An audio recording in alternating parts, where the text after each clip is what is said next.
এই পাবদা মাছের ঝালটা বানানো যে কত সহজ, চলো আজকে তোমাদের কাছে এই রেসিপিটা আমি শেয়ার করছি। পাবদা মাছের ঝাল রেসিপিটা শেয়ার করছি। পাবদা মাছের ঝাল বানাবো, তো প্রথমে পাবদা মাছগুলোকে ভালো করে জল ধুয়ে রেখে দিয়েছিলাম। দিয়ে দিচ্ছি অল্প একটু হলুদ, অল্প একটু সরষের তেল দিয়ে এটাকে মেখে রেখে দেবো। এটা ভালো করে মেখে রেখে দেবো। মাছগুলো মাখা হয়ে গেছে, এবার চলো এগুলোকে ভেজে নিচ্ছি। এবার পাবদা মাছগুলোকে আমি ভেজে নিচ্ছি।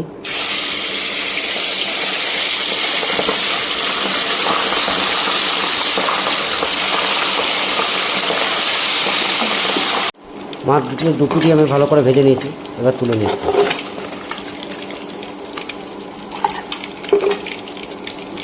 বাকি মাছগুলো আমি এইভাবে ভেজে নেব।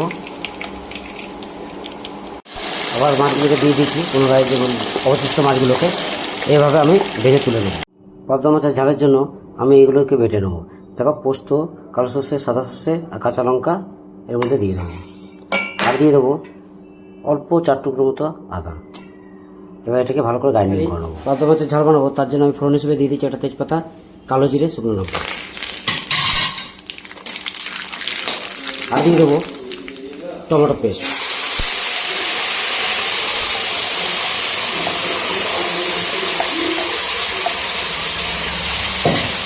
এটাকে কিছুক্ষণ এঁটে দেবো, যতক্ষণ না টমেটো কাঁচা গন্ধটা চলে করে দিচ্ছি।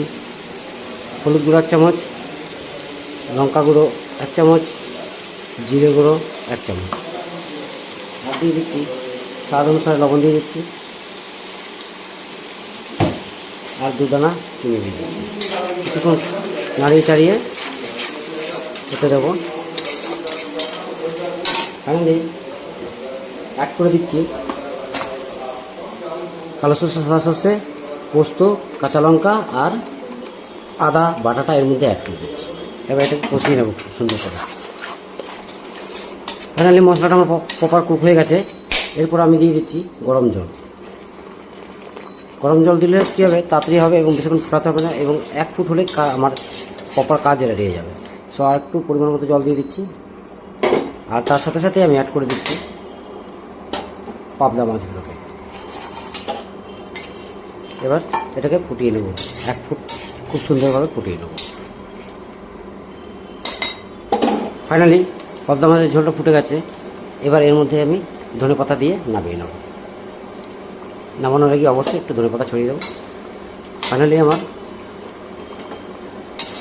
পাবদা মাছের ঝাল রেডি। এবার নামিয়ে নিচ্ছি। Thank you everyone. ফাইনালি পাবদা মাছের ঝোলটা নামিয়ে নিয়েছি। এবার এটাকে সার্ভ করা যাবে। দেখছো, চলো, থ্যাংক ইউ।